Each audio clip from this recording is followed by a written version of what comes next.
बिस्मिल्लाहिर्रहमानिर्रहीम। अल्लाहुम्मा सल्ली अला सय्यिदिना व मौलाना मुहम्मदिन व अला आले सय्यिदिना व मौलाना मुहम्मदिन व बारिक व सल्लिम।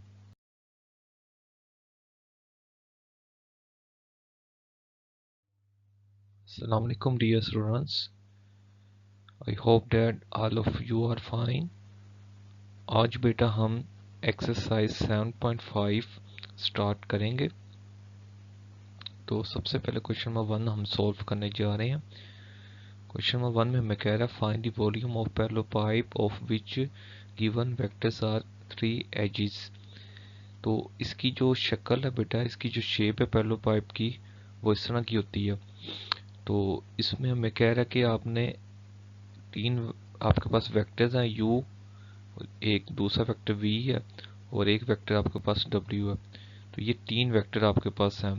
तो आपने इनका वॉल्यूम फाइंड करना है।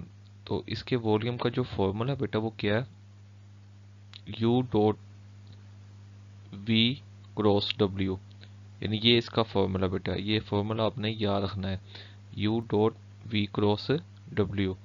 तो अब इसको लिखना कैसे है, तो सबसे पहले आपने u लिखा हुआ, तो u आएगा, उसके बाद v के जो कंपोनेंट है वो आएंगे, उसके बाद w के आएंगे। तो u की जो आई जे के कोफिशिएंट है वो क्या है, पहला कोफिशिएंट क्या आ रहा है इधर 1, दूसरा क्या आ रहा है -2, तीसरा क्या आ रहा है 3 आ रहा है। तो आपने लिख दिया 1 -2 और ये 3 आ गया। इसी तरह v के जो कंपोनेंट वो क्या आ रहे हैं, आई जे के कोफिशिएंट क्या आ रहे हैं, +2 आ रहा है, -1 आ रहा है और -1 आ रहा है। इसी तरह w में क्या है, w में i कंपोनेंट नहीं है तो ये 0 होगा, और j कंपोनेंट 1 की इक्वल है और k कंपोनेंट भी वहाँ 1 है। तो इसका डिटर्मिनेंट एक्सपेंड करना है। तो डिटर्मिनेंट आपको आता है एक्सपेंड करना सबको। तो उसका डिटर्मिनेंट एक्सपेंड किया, क्रॉस मल्टीप्लाई किया, मिड में माइनस का साइन आएगा, ठीक है बेटा। वो माइनस माइनस क्या हो गया, ये पॉजिटिव हो गया। इसी तरह -2 -0 आएगा, और यहाँ पर +3 और 2 इंटू 2 -0 आएगा। तो इसको सिंप्लीफाई किया तो इसका आंसर क्या आएगा 10। तो साथ इसका यूनिट लिखना है क्योंकि ये क्यूब है। तो वॉल्यूम में जब हम इसका यूनिट लिखेंगे तो क्या आएगा, क्यूब में आएगा। तो क्यूब यूनिट्स इसका वो यूनिट है। Now we solve question number 3 of exercise 7.5। तो बेटा इस क्वेश्चन को आपने किस तरह सॉल्व करना है, इसमें कह रहा है कि प्रूव दैट डी वेक्टर्स, ये आपको 3 वेक्टर्स गिवन है, एक ये वेक्टर है, एक ये वाला वेक्टर है, और एक ये लास्ट में जो वेक्टर आ रहा है, ये 3 वेक्टर्स आपके पास गिवन है। तो आपको कह रहा है कि ये प्रूव करें ये कोप्लेनर है। तो वेक्टर कोप्लेनर वब होंगे जब इन वेक्टर्स की, यानी u dot v cross w जो है उसका जो आंसर है वो 0 आ जाए। बेटा अगर ये 0 आ जाए ना, u dot v cross w, तो हम कहेंगे ये वेक्टर क्या कोप्लेनर है। जैसा आपने जैसा लास्ट वाला क्वेश्चन किया, तो उसी तरह आपने इसको भी करना है। u यानी फर्स्ट वेक्टर को हमने u का नाम दे दिया, सेकंड वेक्टर को v का नाम दे दिया, और थर्ड वेक्टर को हमने w का नाम दे दिया। ये हमने लेट किया। उसके बाद u dot v cross w लिखा। तो सबसे पहले क्या आएगा बेटा, सबसे पहले आपने u डॉट, यानी u के जो कंपोनेंट है वो लिखने हैं। तो u के कंपोनेंट क्या आ रहे हैं, यानी यहाँ पर क्या आ रहा है 1 आ रहा है, और यहाँ -2 आ रहा है, और ये क्या आ रहा है 3 आ रहा है। तो इसके कोफिशिएंट क्या आएंगे 1 -2 और 3 आ गया। इसी तरह v के जो आई जे के जो कोफिशिएंट क्या आ रहे हैं -2 +3 आ रहा है और -4। इसी तरह w के आएंगे, तो आई कोफिशिएंट इसका 1 आ रहा है w में, और j जो कोफिशिएंट है वो -3 आ रहा है, और लास्ट वाला क्या है k कोफिशिएंट 5 है। तो बेटा इसका डिटर्मिनेंट एक्सपेंड किया, तो उसी तरह आपको पता ही है कि फर्स्ट अपने रो से एक्सपेंड कर देना इसको। तो इसका जो आंसर आ रहा है यानी 3 -12 +9, तो इन दोनों को माइनस करते हैं जब हम 12 -12 तो 0। तो ये हमारे पास इसका आंसर 0 आ रहा है। तो इसका मीनिंग है u v w r coplanar. ठीक है। अगर ये 0 के इक्वल ना आता तो ये नॉट अ कोप्लेनर। तो कोप्लेनर क्या होते हैं कि जो वेक्टर सेम प्लेन में आ रहे हों उन वेक्टर्स को हम कोप्लेनर वेक्टर कहते हैं। Now we solve question number 4 of exercise 7.5। तो बेटा इस क्वेश्चन में कह रहा है find the constant alpha such that vectors are coplanar. तो कहता है इसमें वेक्टर कोप्लेनर है। जो लास्ट वाला क्वेश्चन है उसमें हमने प्रूव करना था, इसमें उसने कह दिया खुद कि वेक्टर कोप्लेनर है तो अल्फा की वैल्यू फाइंड करें। तो अल्फा कहाँ पर आ रहा है, ये अगर आप गौर करें यहाँ पर ये अल्फा आ रहा है, तो ये अल्फा की वैल्यू फाइंड करनी है। तो बेटा सबसे पहले हम इन वेक्टर्स को नाम दे दिया। फर्स्ट वाले वेक्टर को हमने वेक्टर ए का नाम दे दिया, सेकेंड वाले वेक्टर को हमने बी की इक्वल ऐड कर लिया और लास्ट वाले वेक्टर को हमने सी की इक्वल लिख लिया। तो since given vectors are coplanar so A dot B cross C equal होगा 0 के बेटा, क्योंकि इस कंडीशन को क्या करेंगे वेक्टर सेटिस्फाई करेंगे क्योंकि कोप्लेनर वेक्टर है। तो जस्ट आपने यहाँ फर्स्ट में यानी ए के जो कोफिशेंट है यानी आई जे के, तो फर्स्ट कोफिशेंट आई का क्या आ रहा है 1 आ रहा है यहाँ, उसके बाद -1 आ रहा है और फिर +1, तो -1 आ गया बेटा दूसरा जे का कोफिशेंट, और के कोफिशेंट क्या आ गया 1। इसी तरह बी के कोफिशेंट आई जे के वो 1 आ रहा है यानी आई का, जे का कोफिशेंट -2 और के का -3 आ गया। इसी तरह आई का +3 आ रहा है यानी सी में, और जे का कोफिशिएंट माइनस अल्फ़ा। ठीक है बेटा, वेक्टर सी में अगर आप जे का कोफिशिएंट देखें माइनस अल्फ़ा और के जो कोफिशिएंट वो 5 आ रहा है। और इसका आपने उसी तरह डिटर्मिनेंट ये 0 के इक्वल लिख देना, क्यों ये कोप्लेनर वेक्टर है तो इसलिए 0 के इक्वल आपने लिख देना इसको।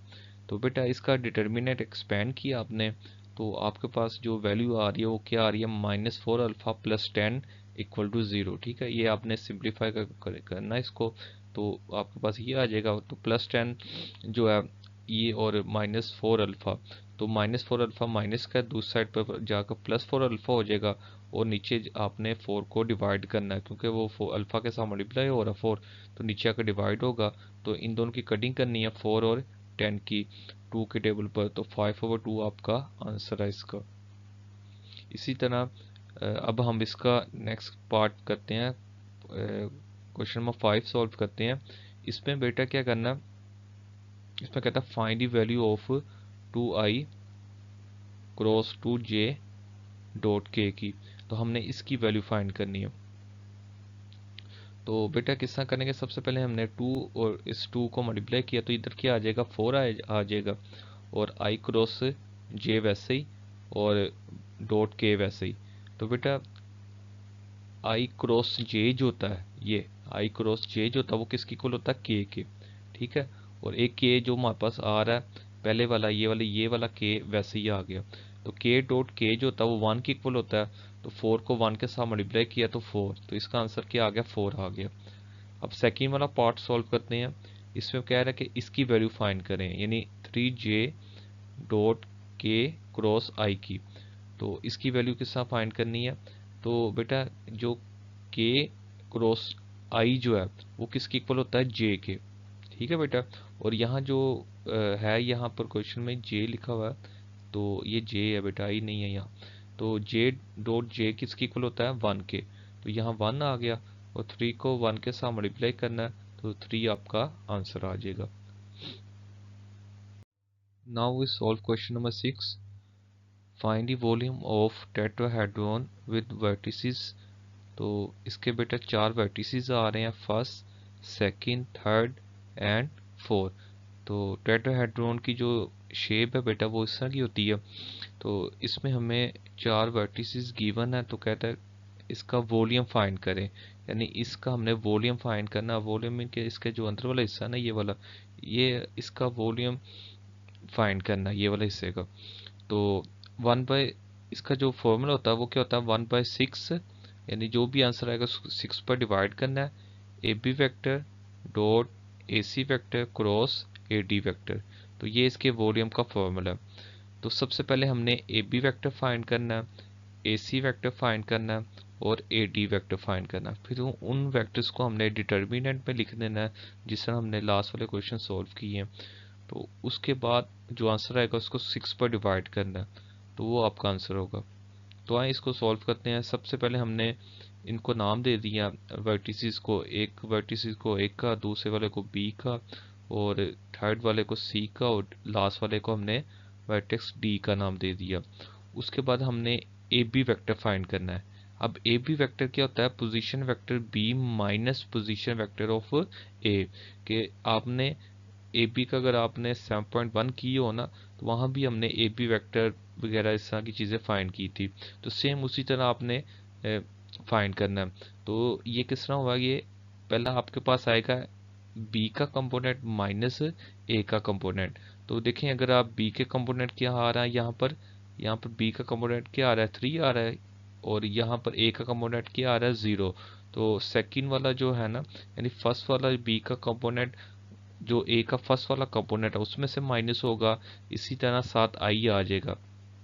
और इसी तरह जो B का सेकंड वाला कंपोनेंट है वो भी A के सेकंड वाले कंपोनेंट में माइनस होगा, साथ क्या आ जाएगा? J आ जाएगा। इसी तरह जो B का लास्ट वाला कंपोनेंट है वो A वाले के लास्ट कंपोनेंट से माइनस होगा, और साथ क्या आ जाएगा? K आ जाएगा। तो बेटा इनको प्लस माइनस करने से आपके पास क्या आ जाएगा? 3I plus J minus K। तो ये आपके पास AB वेक्टर की वैल्यू आ गई। इसी तरह AC वेक्टर फाइंड करना है, तो AC वेक्टर किसके इक्वल होगा? OC minus OA vector. ठीक है, OC मीन के पोजीशन वेक्टर ऑफ C, और OA mean position vector of A। तो सेम आपने उसी तरह, यानी पहले कंपोनेंट जो होंगे वो किसके आएंगे? C के। यानी फर्स्ट पहले कंपोनेंट आपने C के लिए उसको माइनस कर देना A वाले कंपोनेंट के साथ। तो आपका AC वेक्टर को वो क्या आएगा? I plus J minus K। इसी तरह आपने AD वेक्टर फाइंड किया, तो उसकी वैल्यू क्या आएगी? तो इसमें D के कंपोनेंट पहले लिखने हैं A वाले के बाद में। तो इसका AD वेक्टर जो है वो किसकी इक्वल आएगा? 5I plus 4J plus 4K। तो बेटा आपने सेम उसी तरह AB वेक्टर के जो कंपोनेंट आ रहे हैं और AC वेक्टर के क्रॉस AD वेक्टर के, सबसे पहले किसके कंपोनेंट लिखने हैं? ये आपने AB वेक्टर के लिखने हैं।